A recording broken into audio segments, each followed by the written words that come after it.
শুভ সকাল বন্ধুরা, আশা করছি তোমরা সবাই খুব ভালো আছো আর আমিও বেশ ভালো আছি। আর একটা সুন্দর সকাল আর নতুন আরেকটি ভিডিও নিয়ে আমি মিঠু চলে এসেছি তোমাদের সামনে। আশা করি তোমাদের ভালোই লাগবে, আর ভালো লাগলে তোমরা কিন্তু আমার পুরো ভিডিওটা সাথে থেকো। আর আজকে আমি সকাল সকাল ভয়েস দিচ্ছি, সেই কারণে আমার গলার আওয়াজটা শুনতে হয়তো তোমাদের অনেকটা ভারী লাগবে, কারণ কাল রাতে দিতে পারিনি, আমি রাতেই কিন্তু ভয়েসটা দিয়ে রাখি।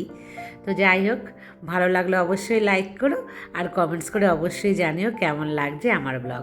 এই দেখো বন্ধুরা, মেয়ে আবার শুয়ে পড়ছে। মেয়েকে আমি বললাম একটু উঠে বস না, একটু গল্প করি সকাল সকাল, ওয়েদারটা তো সকাল সকাল একটু ঠান্ডা থাকে, কে শোনে। যাই হোক, অনেক কষ্টে ওকে যেন ঠেলে গুতিয়ে আমি পাঠিয়েছি ওর ঘরে। ও কিছুতেই যাচ্ছিল না, বলছে পরে করো পরে করো। পরে করতে ভাল লাগে না, বেলা হয়ে গেলে এই কাজগুলো আমার আর ইচ্ছে করে না করতে। একটা সময় থাকে না, দেখবে এনার্জি থাকে কাজগুলো করার। তাই আমি বললাম যে যা বাবা, বিছানার চাদরটা কত দিন আমি পরিষ্কার করি না, মানে তুলি না। আর সারা দিন আমার মেয়ে কিন্তু বিছানায় গড়ায়, মানে আর গরম বেশি পড়েছে না, সেই কারণে ওর ঘরে তো থাকেই না, এসি নেই বলে।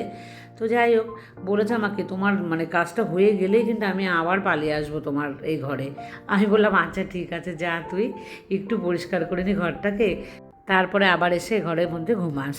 গরম লাগে আমি তো সেটা বুঝতে পারি, কিন্তু এই কাজটাও করা দরকার, তাই না বন্ধুরা? আমার মেয়ে হাফ প্যান্ট পরে থাকে, এটা 2 বছর হয়ে গেছে। যারা যারা আমার ব্লগ একদম প্রথম থেকে দেখো তারা জানো। তো এটা তো আমি বদলাতে পারবো না, তো যাই হোক, বদলাতে আমি চাইও না।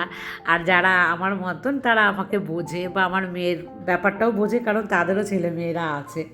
তো এটা শুনে আমাকে কালকে সঞ্জিতা একটা খুব সুন্দর কমেন্ট লিখেছে।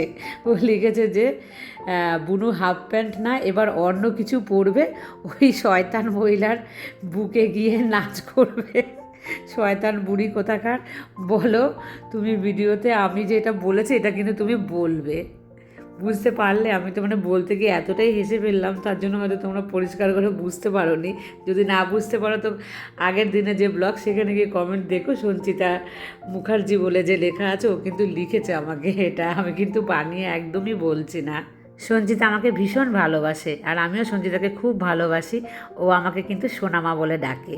তো সোনামা, তোমাকে অনেক অনেক আদর আর অনেক ভালোবাসা। এইভাবে তুমি আমাকে সাপোর্ট করে আমার পাশে থেকো। আর মিষ্টি সোনাকেও আমার অনেক অনেক আদর। আর বন্ধুরা, আজকে কিন্তু দেখো নতুন বেডশিট এই প্রথম পাতলাম আজকে। তোমরা সবাই বলেছিলে আমার ঘরের সাথে ম্যাচিং হয়ে যাচ্ছে গ্রিন গ্রিন। তো দেখো সেই গ্রিনটা আজকে পাতলাম, মানে মেয়ে বললো যে এটা পাতো। মেয়ে সাদার উপরে মানে লাইট কালারও পছন্দ করে, কিন্তু সাদার উপরে ছিল ফুল ফুল দেওয়া না, সেই জন্য পছন্দ করেনি, বলছো না ওটা পাতবে না। মানে আমি আর একটা ছিল সেটা পাততে চেয়েছিলাম, তো বললো না এটা পাতো। তো এটার সাথে সমস্যা কী বলো তো, মানে 5 পিলোর যে কভার সেগুলো তো থাকে না, সেই কারণে কিন্তু আমার মানে পছন্দ একটু কম হয়। একটু 5 পিলোর কভার থাকলে ভালো লাগতো। তো আমি সাজিয়ে গুজিয়ে দিচ্ছি, যেহেতু 5 পিলো নেই সে কারণে এই ব্ল্যাঙ্কেটটা আমি এইভাবে দিয়ে দিলাম। আর মানে এখন দিলাম না অন্য 5 পিলোগুলো, তো তুলে নিয়েছি। আর তোমাদেরকে বলি, এই ভাগে কিন্তু মেয়ে এসে উনি কিন্তু বিছানায় আবার শুয়ে পড়েছে। তো দেখাচ্ছি তোমাদের পরে। তার আগে এগুলো আমি ওয়াশিং মেশিনে দিয়ে দিই। আজকে আর হাতে কাচতে পারবো না, প্রচুর গরম লাগছে, এনার্জি একদমই লাগছে না। জলই আমাকে বলেছে যে দিদি কাজ করতে একদম এনার্জি লাগে না, খুব অলসতা লাগে, তো কি করব। তো এই মানে এত গরমে প্রত্যেকেরই একই অবস্থা তোমার মতন। তবু আমি একটা ভেবেছি জানো তো জলে, যে তোমাকে মানে তুমি যে আমাকে বলেছো এটা নিয়ে আমি একটা ব্লগ বানাবো, কিন্তু আমি আর সাজিয়ে গুছিয়ে উঠতে পারছি না যে ওই বিষয়টার উপর দিয়ে যে আমি একটা ব্লগ বানিয়ে তোমাকে দেখাবো, মানে তোমার সাথে সাথে আমার সমস্ত বন্ধুদেরকে। তো একটু অপেক্ষা করে আমি দেখাবো তোমাদেরকে। আর দিয়ে দিলাম ওয়াশিং মেশিনে। মানে আজকে না অনেকগুলো জামা কাপড়ও হয়ে গেছে, তো অত জামা কাপড় বেকার বেকার খাটনি কেটে লাভ নেই, তাই না? মাঝে মাঝে নিজের শরীরের কথাও ভাবতে হয়। আর এই জায়গাটার অবস্থা তো ভীষণই খারাপ থাকে, সেই কারণে দেখো প্রত্যেক দিন আমার এই সোফার কভার প্রত্যেক দিন মানে ঝাড়ু দিয়ে এভাবে ঝেড়ে আমাকে দিতেই হচ্ছে, কারণ মেয়ে আছে বলে। আর আমি একা থাকলে একটু কম হয়, তবে হয়, এটাও খুব হয়। আর আমি তোমাদের বলে দিই বন্ধুরা, আমি সারাদিন জানো আমি বিছানায় কিন্তু বেশি গড়াই না, আমি এই সোফাটার মধ্যেই প্রচুর প্রচুর গড়াই, মানে সারাদিন সোফার মধ্যে থাকি। আর এই যে সোফার যে কভার, মানে কভার বলতে যে সোফার যে কি বলে গদিটায়, একটা গদির কভার আমি জানো তো ছিঁড়ে ফেলেছি। মানে এত গড়াই, মানে উল্টো পাল্টাভাবে বসি যে সোফার কভারের সেলাই আমি দেখতে পেয়েছি যে ছিঁড়ে ছিঁড়ে গেছে, মানে ওই স্কাই কালারের যে কভারটা আছে সেটা। তো এরপরে ভেবেছি যদি মানে কখনো যদি আমাকে বানাতে হয় তাহলে একটা নিজের পছন্দ মতন কালার দিয়ে কিন্তু আমি ওই যে ম্যাট্রেসগুলো যে সোফার তার কভারগুলো বানাবো। আর আমার মেয়ের হারমোনিয়ামটা দেখিয়েছিলাম, তো আমাকে প্রিয়াঙ্কা বলেছিল যে বেশ নতুনত্ব হারমোনিয়ামটা, আর পারলে একবার তোমার মেয়ের গলায় একটু দুকলি গান শোনাতে। তো মেয়েকে আমি বলেছি, মেয়ে তো এমন লজ্জা পেলো, মেয়ে বলছে আমি মাম্মা আমার লজ্জা লাগে। তাই আমি লজ্জা লাগার কি, তুই তো গান শিখেছিস। আর এই দেখো মহারানী দেখেছো এসে কিন্তু আবার ঘুম হচ্ছে না, বলছে ঘুমটা জেগে জেগে গেছে তবুও পড়ে থাকবে। আর ওই যে ব্ল্যাঙ্কেটটা আমি দিয়েছি ও বলছে আমি এটা গায়ে দেবো না, তুমি সুন্দর করে পেতে রেখেছো, আমি আমারটাই গায়ে দিই। আর হ্যান্ড ওয়াশ বার করে ওর মধ্যে ঢাললাম, আর কিছুটা রয়েছে বলে প্লাস্টিকটা আমি দেখো রেখে দিয়েছি, ব্যবহার করব, তারপরে ওটাকে ফেলবো। আর তিথিও বলেছিল যে মেয়ের হারমোনিয়ামটাকে একটু যদি রোদে দিই, অনেক দিন যেহেতু ব্যবহার হয়নি সেই কারণে কিন্তু ওটাকে রোদে দিলে খুব ভালো হবে। আর তিথিও জানো তো বন্ধুরা ভীষণই মানে গুণী মেয়ে, ও গান জানে, তার উপরে ও কিন্তু নতুন করে পড়াশুনো শুরু করেছে। ওর দুটো মেয়ে কিন্তু, তো সেই দুটো মেয়ে সামলে, অবশ্য ওর এক বড় মেয়ে থাকে হচ্ছে হোস্টেলে, মানে এই বছরই গিয়েছে। তো যাই হোক তারপরে ও শুরু করেছে যে ওর জীবন নতুন করে। তিথি আমার চাইতে অনেক ছোট, তো অনেক ভালো করেছে তিথি, তুমি পড়াশোনা শুরু করে তুমি অনেক ভালো রেজাল্ট করে নিজের পায়ে দাঁড়াও, একটা সরকারি জব পাও, কারণ আমার তো আর বয়স নেই, যাদের এরকম বয়স আছে তারা কিন্তু করো। আর এই জুসটা বানিয়ে ওকে দিচ্ছি, ও যখন ক্যামেরা নিয়ে এসছি সামনে কি বললো বলো তো মেয়ে, আমি আর দিলাম না রিয়েল ভয়েস, বলছে আমাকে যে মামা আমাকে কি রুগী রুগী লাগে, সবাই কি আমাকে ভাবে যে আমি রুগী হয়ে বিছানায় সারা দিন গড়াই। আমি বললাম রুগী কিনা জানি না, তবে তুই সারাদিন বিছানায় গড়াস তো, সেটাই কিন্তু আমি দেখাচ্ছি। আর ও বলছে এতটা জুস হয়েছে না, খাবো না। আনলাম আর একটু খা, কারণ ওখানে চলে গেলে কে তোকে বানিয়ে দেবে, বলছে এবার একটুখানি তুমি খেয়ে নাও। তো যাই হোক আমি একটুখানি খেয়ে নেব। আর মাশরুম এনেছিলাম, তোমাদেরকে দেখিয়েছিলাম, ফ্রিজে রেখে দিয়েছি, দেখো ভালোই আছে। আর দেশি মাশরুম খেতে কিন্তু বেশি টেস্ট। তোমরা কেউ কি খেয়েছো দেশি মাশরুম? আমি কিন্তু আমার শ্বশুরবাড়িতে খেয়েছি, তোমাদেরকে প্রথম বলেছি, প্রথমে কিন্তু ঘেন্না লেগেছিলো জানো তো, তারপরে বুঝেছি যে বাবা কি টেস্টি। মেয়েদের হোস্টেলে কিন্তু সপ্তাহে 1 দিন থেকে 2 দিন দেয়, তো মেয়েও ভীষণ ভালোবাসতো আগাগোড়াই। তা বললো যে তুমি যদি পাও তো মাম্মাম নিয়ে আসবে। আমি বললাম আচ্ছা ঠিক আছে। ওখানে তো ওদের মতন করে, ওরা আলু টালু কিছু দেয় না। তো আমরা তো বাঙালি, আলু না দিলে এইটুখানি এক প্যাকেটে কি হবে, এক প্যাকেটের দাম নিয়েছে 60 টাকা। তো 60 টাকাতে মানে 200 গ্রাম থাকে, এরকমই হবে। 200 গ্রাম মাশরুমের মধ্যে আবার ফেলাও যায়, আর হয় না একদমই, মানে কমে একদম ছোট ছোট হয়ে যায় তো মাশরুম, তো সেই কারণে একটু আলু দিয়ে বাড়ানো। আর বাঙালি তো আলু খেতে খুব ভালোবাসে, তো সেই জন্য আলু ছাড়া আর কিছুই অপশন নেই। পেঁয়াজ রসুন আদা জিরে বাটা, মানে জিরে গুঁড়ো, আর হচ্ছে লঙ্কা মানে পেস্ট করে দিয়েছি, কাঁচা লঙ্কা, তো এটা দিয়েই কিন্তু আমি করেছি। মানে আমার রান্না কমপ্লিট হয়ে গেছে। আর ওয়াশিং মেশিন থেকে হয়ে গেছিলো অনেকক্ষণই জামা কাপড়গুলো, কারণ আমি একটু দেরি করছিলাম, গরম লাগছিলো বলে একটু বসেছিলাম মানে এসির ভেতরে, মানে মেয়ে তো ওই ঘরে আছে, ওই ঘরেই কিন্তু ছিলাম। লাকি আমাকে বলেছে যে তুমি অনেক ভাগ্যবান নারী, তাই এতগুলো ভালো বন্ধু বোন পেয়েছো। তারপরে আমাকে লুনা দিদিভাই বলেছে তুই ভালো বলেই না এত ভালো বন্ধু পেয়েছিস। তারপরে আমাকে রূপা দিদিভাই বলেছে যে তুই এখনও অনেক ছোট, তোর থেকে শেখার অনেক কিছু আছে। তো সত্যি আমার গুণ আছে কি না আমি জানি না, বা আমার থেকে শেখার কিছু আছে কি না জানি না, তবে আমি এইটুখানি বলতে পারি লাকির মতো আমি সত্যি অনেক লাকি, বা আমি ভাগ্যবান যে তোমাদের মতন এত ভালো ভালো বন্ধু আমি পেয়েছি। তো এইটার জন্যই না আমি যে সারাদিন একা থাকি, এই থাকাগুলো কিন্তু আমি থাকতে পারি। তো তোমরা এইভাবে থেকো আমার সাথে, আমি যতদিন আছি আর কি তোমরা আমার সাথেই থেকো, কারণ সাথে থাকার লোক কিন্তু কম থাকে। আমি তোমাদেরকে এর আগেও বলেছি, আমাকে প্রচুর ভালো ভালো অনেকে কমেন্টস করেছে, তার মধ্যে দুজনাকে আমি ভীষণভাবে মিস করি, সেই দুজনাকে প্রচুরবার বলেছি, তারা কিন্তু আমার সাথে আর যোগাযোগ করেনি। তাই তোমাদের কাছে আমার রিকোয়েস্ট, যারা আমাকে এত ভালোবাসো আমার শেষ পর্যন্ত থেকো, কারণ ভালোবেসে শেষ পর্যন্ত থাকার মানুষের কিন্তু খুব অভাব। তো অনেক ভালোবাসা আমার সমস্ত বন্ধুদের। আর দেখেছো কী খেয়েছিলাম, আগের দিনের একটু ডাল ছিল, তারপর ছিল মাশরুমের সবজি, আর মাছের কাঁটা কুটা হয় না সেটা দিয়ে একটা তরকারি করেছিলাম, বাস ওই খেলাম।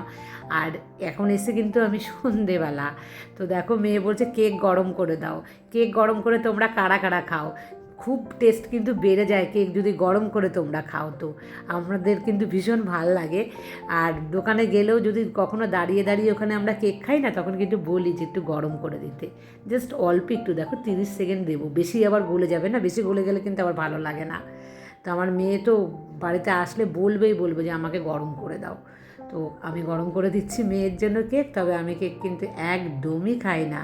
দেখো হালকা গরম হয়েছে, জাস্ট ওপরের যে একটা চকলেট লেয়ার আছে না, সেটাই একটু কিন্তু মেল্ট হয়েছে, আর ভেতর দিয়ে কিন্তু হালকা গরমও হয়েছে। তো বাস এই অবধি, বেশি গড়ালে কিন্তু এই যে উপরের আমন্ড পুরো ছড়িয়ে একদম হয়ে যেত। তো যাই হোক, মেয়েকে এখন আমি দিয়ে দিচ্ছি। আমার কাজ আছে জানো তো বন্ধুরা, আমি কিন্তু বেরোবো, একটুখানি দোকানে যাব।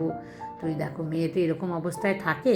যাই হোক, আমার বন্ধুদেরকে আমি একটু দেখাই, তোমরা তো সবাই আমার প্রিয় বন্ধু, তো সেই কারণেই কিন্তু আমি সমস্ত নেগেটিভকে মানে মাথা থেকে বার করে দিয়ে আমি তোমাদের সামনে কিন্তু মেয়েকে মাঝে মাঝেই আনি। আর এখন দেখো রেডি হয়ে চলে এসেছি দোকানে। তো একটা গিফট কিনতে কিন্তু আমি এসেছি। আমি কখনো এইভাবে শেয়ার করি না, তো মনে হয় প্রথমবারই আমি শেয়ার করছি যে আমি কোথায়, আমাদের এখানকার একদম লোকাল দোকান, সেখান থেকেই কিন্তু আমি নিচ্ছি। ভেবেছিলাম মানে এখানে যদি না পাই তাহলে আমি যাব হচ্ছে হাই স্ট্রিট, আমাদের এখানে যে সবচাইতে মানে সব কিছু পাওয়া যায় যে জায়গাটাতে, আর যদি পেয়ে যেত এখান থেকেই নিয়ে নেব। তো যাই হোক, দেখছি বন্ধুরা কী নিই না নিই। আর এটা আমার ভীষণ পছন্দ হয়েছে। দেখো এটা কিন্তু একটা জাগ টাইপের, কি সুন্দর না, এখানে প্রেস করলে এইভাবে দেখো জলটা পড়বে। তো আমি চাইছিলাম, তো দেখাচ্ছে আমাকে নানা রকম, এটা হচ্ছে ফ্লাক্স আর ওটা হচ্ছে এমনি মগ, ওটার মধ্যে কোনো জল গরম থাকবে না। আমি বললাম ফ্লাক্স তো খুলে দেখান আমাকে, তো দেখাচ্ছে ভেতরে কাজ দেওয়া আছে। আমি বললাম হ্যাঁ, কাজ দেওয়া না হলে নেব না। তো দেখো দেখাচ্ছে, আর এটা কি সুন্দর না কালারটা। এটা 1 লিটার, আর ওগুলো হচ্ছে 500 ml। তো আমার না 1 লিটারই মনে হলো যেন আমি নিই। তো দেখো খুলে দেখাচ্ছে ভেতরটা কেমন। এটা ধুয়ে তো পরিষ্কার করতে হয়, সেই ছোটোবেলায় মেয়ের জন্য ব্যবহার করেছিলাম, তারপর তো আর ব্যবহার করিনি। এগুলো কিন্তু একটা ছোটো বাচ্চা থাকলে ঘরে থাকা খুব উপকার। তো আমি গিফট প্যাক করছি কেন, তোমাদের সাথে তো আমি পরে শেয়ার করবই। তো বন্ধুরা আমি 1 লিটারের নিয়ে নিলাম, আর আমি নিয়ে নিয়েছি স্কাই কালারের যেটা, সেটা নিয়েছি কিন্তু। আর তার সাথে মেয়ের জন্য একটা সুন্দর জিনিস নিয়েছি। তো চলো বন্ধুরা বাড়িতে যাই, তো বাড়িতে গিয়ে তোমাদেরকে দেখাই। আর আমাদের এখানে দেখো যে টাইম পাস লেখা বাঁ পাশে, আর এখানে দেখো একটা রেস্টুরেন্ট আছে A to Z, এটা খুব নাম করেছে জানো তো, অনলাইনে কিন্তু কৃষ্ণনগরের নাম দিয়ে সার্চ করলেই পেয়ে যাবে। ভেতরটা খুবই নাকি সুন্দর, আমি এখনও যাইনি, তবে আমিও ফেসবুক ইনস্টাগ্রাম থেকেই কিন্তু দেখেছি ভেতরটা। আর চলে এসেছি এই দোকানে, জিলিপি দেখতে পাচ্ছ, দারুণ টেস্টি কিন্তু এই দোকানের জিলিপি খেতে। আর এই দোকানের মিষ্টিও খুব ভালো, আমাদের এখানকার নাম করা একটা মিষ্টির দোকান এটা। তো মেয়ে বলেছে আইসক্রিম নিতে, তো দোকানদার বলছে আপনি ঢুকে যান, দেখুন ভেতরে গিয়ে কোনটা পছন্দ। দিয়ে এখানে আমার পছন্দ একটাও হচ্ছে না, মেয়ের তো চকলেট ফ্লেভারই পায়, শেষমেশ একটা পাওয়া গেছে, তো ওটা নিয়েই কিন্তু আমি এখন চলে এসেছি বাড়িতে। আর এখন কটা বাজে বলো তো, এখন কিন্তু প্রায় 7:30 8টা মতন বাজে, হ্যাঁ ওরকমই মনে হয় হবে। তো আমি দেখো সমস্ত জিনিস নিয়ে এসেছি, আর একটু দেখাই তোমাদেরকে কি এনেছি। এটা তো গিফটটা করে এনেছি, তোমাদের মানে দেখিয়েছিলাম যে সবুজটা দেখেছিলে বড়, আমি স্কাই কালারেরটা নিয়েছি, ওটা খুব সুন্দর লাগছিলো।